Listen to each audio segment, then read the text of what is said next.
With the #1 pick in the 2022 NBA draft, Paolo Banchero headed to Orlando, so we have to check in with Locked On Magic.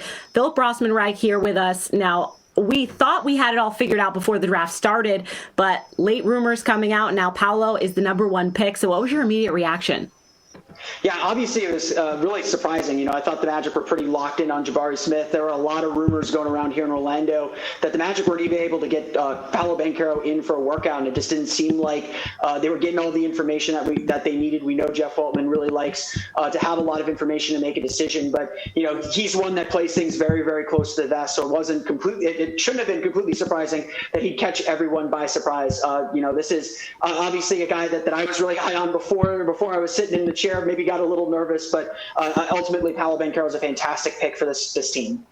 Absolutely. Super talented, of course. Want to bring in our national hosts as well, our NBA Big Board guys, Leaf Tulane, Richard Stamen. Of course, we got to get their point of view on this. Richard, what is a pick like this when we think things are already stacked up, but then, Paolo goes higher than maybe we expected him to? How does that affect the rest of this board? Yeah, it's a massive domino the rest of the night.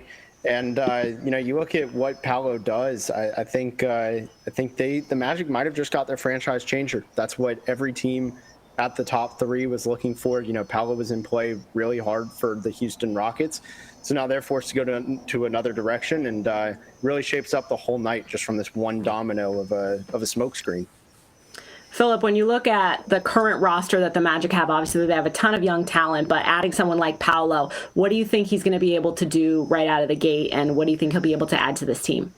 Yeah, even in all my pre-draft information, I really believe Paolo Banchero is going to be the Rookie of the Year. He is the most ready to be an impact scorer and just create stats, and that's really the biggest thing that he adds to this team. My favorite kind of Magic trivia question is the last non-center to average 20 points per game or more in a Magic game was Steve Francis back in 2005. They've just not had a lot of perimeter scoring. I know some people think Paolo Banchero is more of a traditional big, but he is someone that can attack off the wing, can score from the low post, the mid post, can step out to the three-point line. He's someone that should be able to score at all phases, score in isolation, do all the things that you expect primary scorers to do, and that's something this Magic team desperately needed, and something that you hope to get out of a #1 pick.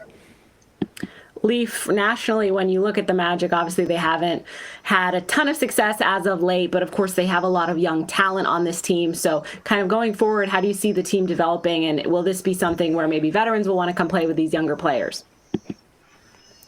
Yeah, I think Paolo Banchero is the most NBA-ready talent. I had him ranked #1 on my board, so I think he's the most transcendent player. He can alter the franchise the most of any of these that people were speaking about in him, Jabari Smith and Chet Holmgren. So I don't know if he can attract veteran players to come play with this core immediately. I'm not sure he gets them out of the lottery immediately, but I think he's going to be the best player out of this this draft class, and not much less those three. And I believe that he'll be able to elevate this franchise, and that the pieces they have can make the Magic contenders in a few years' time. I'm not sure it's immediate, but I think this is a step in the right direction. I really like the way the Magic front office handled it.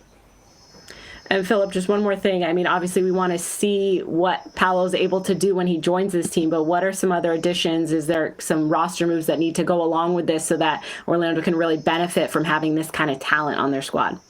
Yeah, absolutely. I mean, I think the biggest thing that the Magic need now is shooting. You gotta surround an ISO scorer with guys that he can get the ball to, that'll be open and can hit an outside shot, and three-point shooters that can space the floor. I think that was one of the big reasons why everyone seemed to think Jabari Smith would be the pick. So the Magic have to continue to find some shooting. Obviously, they have the center in Wendell Carter who can step out to the three-point line a little bit. Franz Wagner is an improving three-point shooter.